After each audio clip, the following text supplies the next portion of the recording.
Welcome students. आज हम पढ़ने जा रहे हैं quartile deviation which is second measure of dispersion. तो कल हमने पढ़ा था रेंज, आज पढ़ेंगे क्वार्टाइल डिविएशन।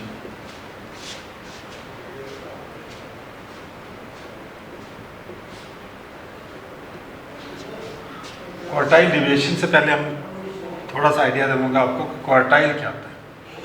क्वार्टाइल होता है कि अगर हमारे पास कोई एक पॉपुलेशन है या कोई ग्रुप है, उसको अगर हम 4 इक्वल पार्ट्स में डिवाइड करेंगे तो यानी 4 हिस्से उसके करते हैं। जैसे मैं एक आपको बता लूँगा, मान लो ये हमारे पास एक डिस्ट्रीब्यूशन है 100 के बराबर है।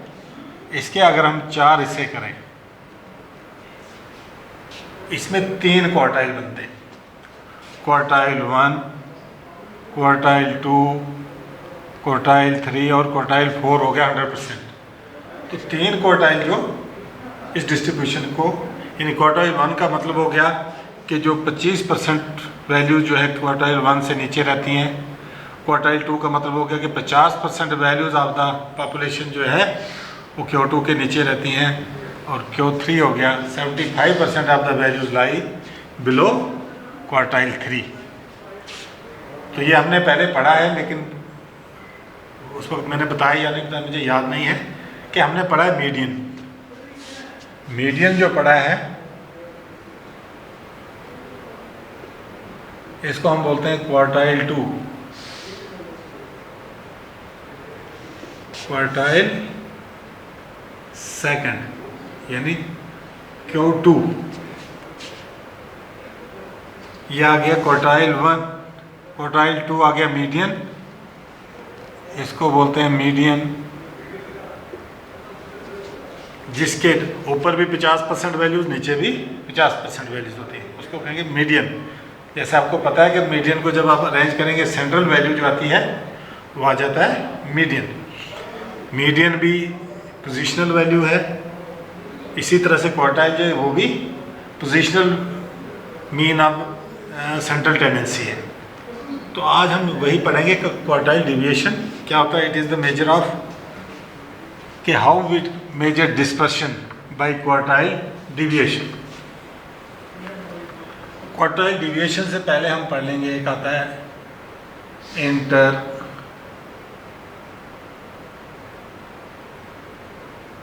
Quartile range. Inter quartile range होता है the difference between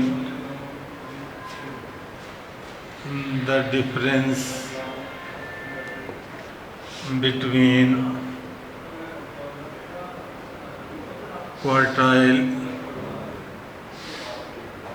Q3 and quartile Q1 is called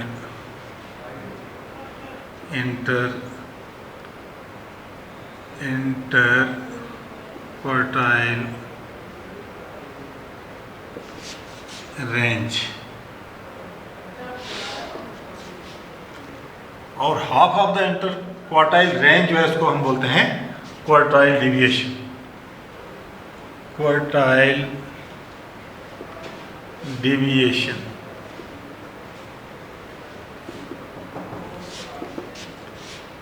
half of the interquartile range is called quartile deviation।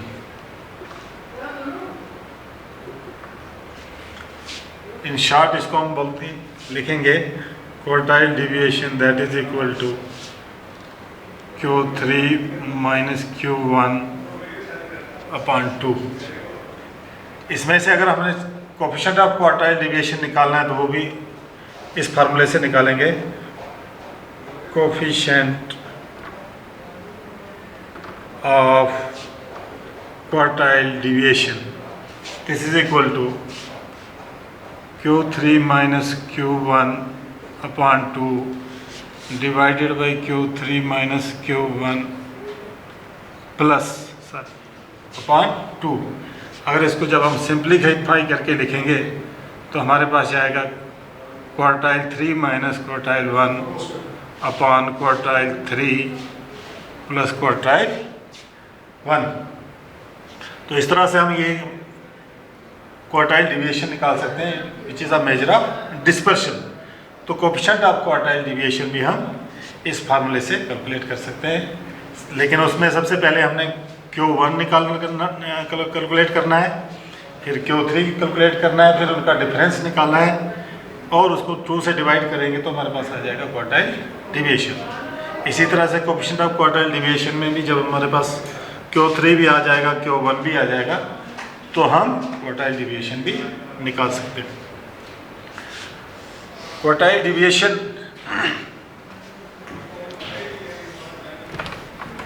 को हम डिफरेंट सीरीज में कैसे कैसे निकाल सकते हैं।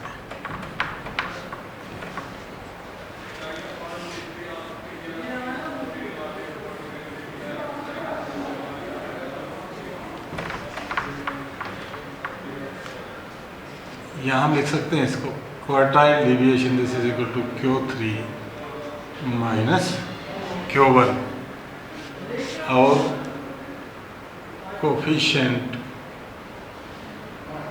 Of quartile deviation equal to Q3 minus Q1 upon Q3 plus Q1। अब different series में यानी इंडिविजुअल सीरीज में हम क्वार्टाइल डिविएशन कैसे कैलकुलेट करते हैं, डिस्क्रीट सीरीज में क्वार्टाइल डिविएशन को कैसे कैलकुलेट करते हैं, या फ्रीक्वेंसी डिस्ट्रीब्यूशन में क्वार्टाइल डिविएशन को कैसे कैलकुलेट करते हैं। कैलकुलेशन ऑफ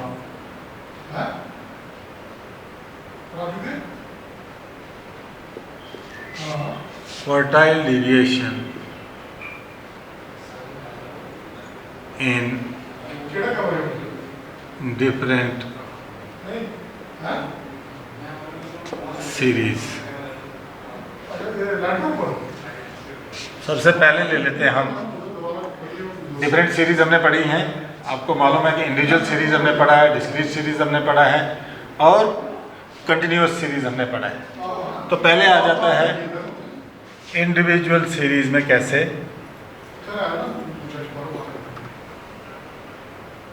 इंडिविजुअल सीरीज में क्वार्टाइल डिविएशन को कैसे हम कैलकुलेट कर सकते हैं। इंडिविजुअल सीरीज में हमने सबसे पहले निकालना है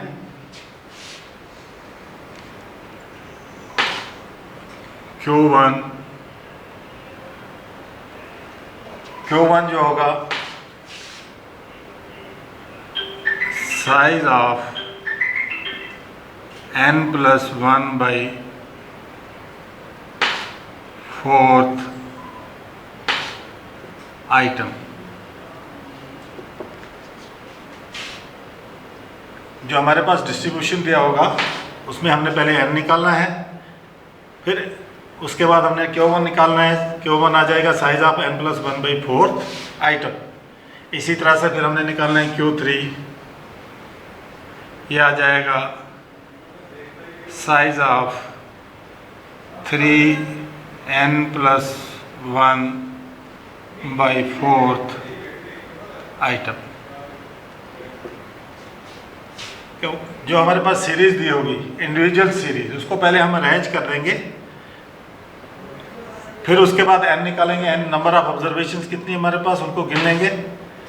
लास्ट में जब Q1 निकालना होगा तो n+1 करके डिवाइडेड जब 4 करेंगे तो Q1 आ जाएगा, और 3n+1/4 करेंगे तो हमारे पास Q3 आ जाएगा। उसके बाद क्वार्टाइल डिविएशन हम फिर वही फार्मूला Q3 माइनस Q1 और कोएफिशिएंट ऑफ क्वार्टाइल डिविएशन निकालेंगे हम Q3 minus Q1 upon Q3 plus Q1। इस फार्मूले से हम इंडिविजुअल सीरीज में क्वार्टाइल डिविएशन निकाल सकते हैं। उसके बाद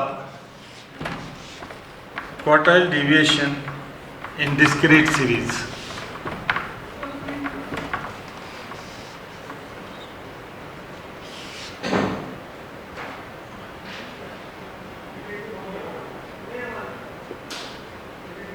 डिस्क्रीट सीरीज। तो डिस्क्रीट सीरीज में हम क्वार्टाइल डिविएशन कैसे निकाल सकते हैं? तो सबसे पहले हमने क्या करना है, हमारी जो फ्रीक्वेंसी डिस्ट्रीब्यूशन है उसको हमने क्यूमुलेटिव फ्रीक्वेंसी, जो फ्रीक्वेंसी डिस्ट्रीब्यूशन है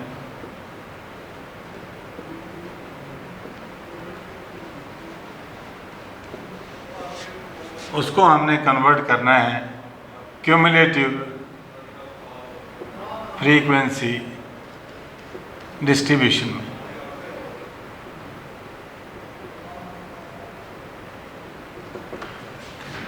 पहला काम जो हमारे पास दिया होगा, जो फ्रीक्वेंसी डिस्ट्रीब्यूशन हमारे पास दिया होगा उसमें से उसको हमने निकाल लेना क्यूमुलेटिव फ्रीक्वेंसी डिस्ट्रीब्यूशन। फिर वही आपने निकालना है Q1 निकालना है। सेम तरीका जो है जो हमने इंडिविजुअल सीरीज में किया, Q1 is equal to size of n+1/4 item. इसी तरह से Q3 is equal to size of 3n+1/4 item. ये मैंने आपको कहा Q1 इज इक्वल टू कि जिसके below 25% of the values exist करती हैं Q1, और Q3 आ गया below which 75% of the values exist. इसी तरह जब Q1 और Q3 निकाल लिया, आपने निकालना है जो size of the n+1/4 item जो आएगी, वो हमने देखना है कि कौन से क्यूमुलेटिव फ्रीक्वेंसी में फॉल कर रहा है।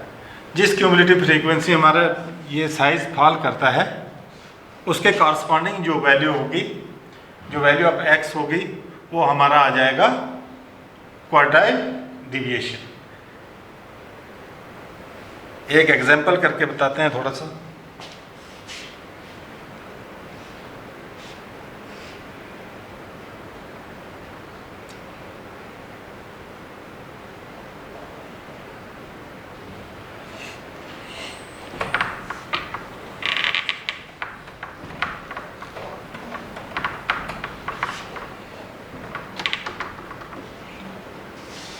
मान लो हमारे पास दिया हुआ है मार्क्स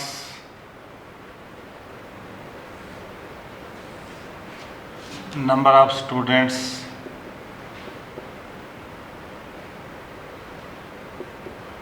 या इसको फ्रीक्वेंसी लिखते हैं 10, 20, 30, 40, 50। ये कुछ मार्क्स है। नंबर ऑफ स्टूडेंट्स हम मान लेते हैं 20, 30, 15, 10, 25। ये हमारे पास एक फ्रीक्वेंसी डिस्क्रीट सीरीज दी हुई है जिसमें कुछ बच्चों का टेस्ट लिया, मार्क्स ऑब्टेन किए।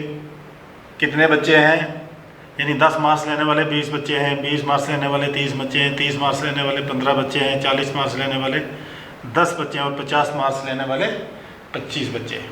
ये हमारे पास दिया होगा। सबसे पहले क्वार्टाइल डिविएशन निकालने के लिए हमने क्या निकालना है, क्यूमुलेटिव फ्रीक्वेंसी निकालना है। क्यूमुलेटिव फ्रीक्वेंसी निकालना है, जिसको शॉर्ट में हम CF भी लिखते हैं कभी कभार, या कभी CUM ऐसे भी लिखते हैं इसको शॉर्ट में। क्यूमुलेटिव फ्रीक्वेंसी निकालते हैं, आपको बताया मैंने पहले वाली फ्रीक्वेंसी ऐसे, फिर इसमें ये वाली फ्रीक्वेंसी ऐड करेंगे तो 50, इसमें ये फ्रीक्वेंसी ऐड करेंगे तो 65, ये ऐड करेंगे तो 75, ये ऐड करेंगे तो 100। तो हमारे पास n जो आ गया, n इज इक्वल टू 100 आ गया हमारे पास। अब हमने निकालना है क्वार्टाइल डिविएशन वो कैसे निकलेगा, Q3 माइनस Q1। तो सबसे पहले हम निकालेंगे Q1। Q1 जो है ये आता है n, size of the n plus 1/4 item. n हमारे पास आ गया 100 प्लस 1 ये आ जाएगा 100 1/4, that is equal to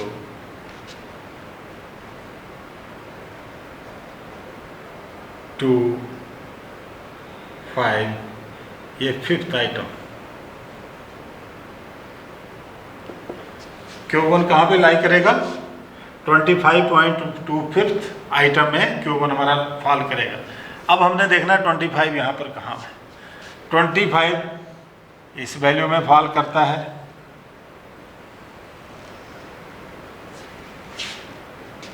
cumulative frequency जिस कॉलम में फॉल करी उसके कॉरस्पॉन्डिंग जो वैल्यू है मास ऑफ 10 जो है ये 20 हमारे पास आ जाएगा value of Q1। Q1 is equal to 20। इसी तरह से हमने निकालना है Q3, size of the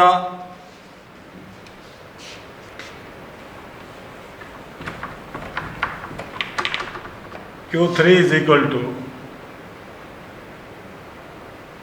size of 3n plus 1/4 item. ये आ जाएगा n प्लस 1 आ गया 101 इंटू 3/4, ये आ जाएगा 303/4, ये आ जाएगा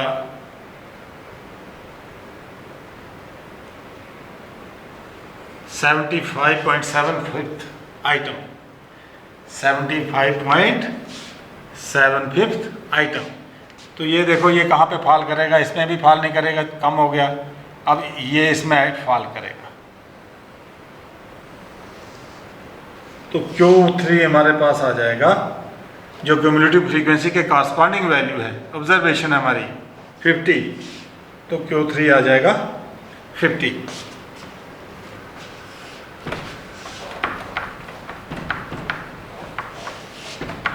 अब हम क्वार्टाइल डिविएशन जो है कैसे निकालेंगे। Quartile deviation that is equal to Q3 minus Q1 upon 2, that is equal to Q3 आ गया 50 minus 20 upon 2, 30/2, this is equal to 15। ये आ गया क्वार्टाइल डिविएशन। अब हमें निकालना है कोफिशिएंट ऑफ क्वार्टाइल डिविएशन। ये आ जाएगा हमारे पास Q3 minus Q1 upon Q3 plus Q1। Q3 हमारे पास आ गया 50 minus 20 upon 50 plus 20, that is equal to 30/70, that is equal to 0.43, कुछ ऐसे आ जाएगा। तो कोफिशिएंट ऑफ क्वार्टाइल डिविएशन जो कितना आ गया 0.43। Coefficient of quartile deviation means relative measure of dispersion जो है वो हम निकाल रहे हैं, जिसको हम कोफिशिएंट ऑफ क्वार्टाइल डिविएशन भी बोलते हैं या रिलेटिव मेजर ऑफ डिस्पर्शन बोलेंगे इसको। तो इस फार्मूले से हम ये निकाल सकते हैं। सबसे पहले हमने निकालना होता है इसमें क्वार्टाइल डिविएशन में Q1 और Q3 कि इंडिविजुअल सीरीज़ और डिस्क्रीट सीरीज़ में सेम प्रोसेस है, लेकिन डिस्क्रीट सीरीज़ में हमने क्या करना है, जो हमारे पास फ्रीक्वेंसी डिस्ट्रीब्यूशन दिया हुआ है उस फ्रीक्वेंसी को हमने पहले क्यूमुलेटिव फ्रीक्वेंसी में बदलना है। उसके बाद जो क्यूमुलेटिव फ्रीक्वेंसी में हमारे पास Q1 कौन सी क्यूमुलेटिव फ्रीक्वेंसी में फॉल करता है उसके कॉरस्पॉन्डिंग जो वैल्यू दी हुई है वो हमारे पास Q1 आ जाएगी। इसी तरह से Q3 को निकालना है, इस Q1 और Q3 की वैल्यू को हम इस फार्मूले में सब्स्टिट्यूट करेंगे तो हमारे पास क्वार्टाइल डिविएशन और कोफिशिएंट ऑफ क्वार्टाइल डिविएशन आ जाएगा। इसके बाद फ्रीक्वेंसी डिस्ट्रीब्यूशन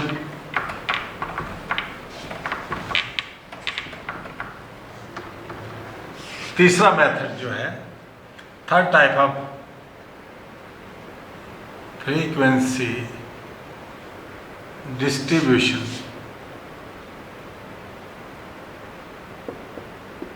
में क्वार्टाइल डिविएशन कैसे निकालना है। यहाँ पर क्वार्टाइल डिविएशन तो हर जगह वैसा ही निकलेगा। Quartile deviation is equal to Q3 minus Q1/2, formula यही रहेगा। और कोएफिशिएंट ऑफ क्वार्टाइल डिविएशन आ जाएगा Q3 minus Q1/Q3 plus Q1। लेकिन सबसे पहला काम हमारा है Q3 और Q1 निकालना।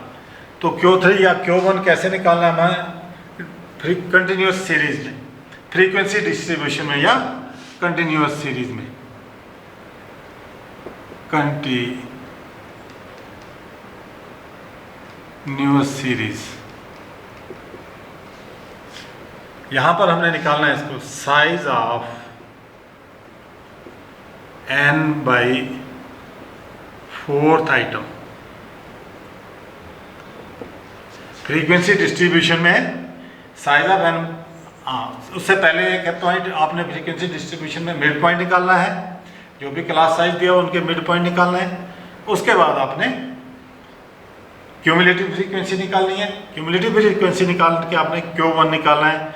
साइज ऑफ जो आपके पास क्यूमुलेटिव फ्रीक्वेंसी आएगी, टोटल फ्रीक्वेंसी आएगा सम ऑफ फ्रीक्वेंसी डिवाइडेड बाय 4 करके जो वो आइटम आएगी, उसको आपने उसके कॉरस्पॉन्डिंग जो क्लास होगी उसमें Q1 निकालना है। तो Q1 कैसे निकालेंगे उस पर, जब n/4 आइटम आ जाएगा हमारे पास, तो Q1 आपका निकलेगा L1 plus n/4 minus CF upon F into C। इस फार्मूले से आप कंटिन्यूस सीरीज में Q1 निकालेंगे। इसी तरह से Q3 निकालेंगे। Q3 आप निकालेंगे साइज ऑफ 3n/4 आइटम, ये Q3 आ जाएगा। और Q3 निकालने के लिए फिर आपने निकालना formula L1 plus 3n/4 minus CF upon F into C। ये फार्मूला लगाएंगे, Q1 और Q3 निकल जाएगा। फिर आप लोग क्वार्टाइल डिविएशन आराम से निकाल सकते हो और कोएफिशिएंट ऑफ क्वार्टाइल डिविएशन भी आप आराम से निकाल सकते हो। तो इस तरह से आज का जो टॉपिक है आपका क्वार्टाइल डिविएशन कैसे निकालते हैं, ये भी एक जो सेंट्रल टेंडेंसी का एक मेजर है, positional measure of central tendency है। इसके डिफरेंट मेथड्स, डिफरेंट सीरीज में हम इसको कौन कौन कैसे तरीके से हम इसको निकाल सकते हैं, कैलकुलेट कर सकते हैं। Thank you.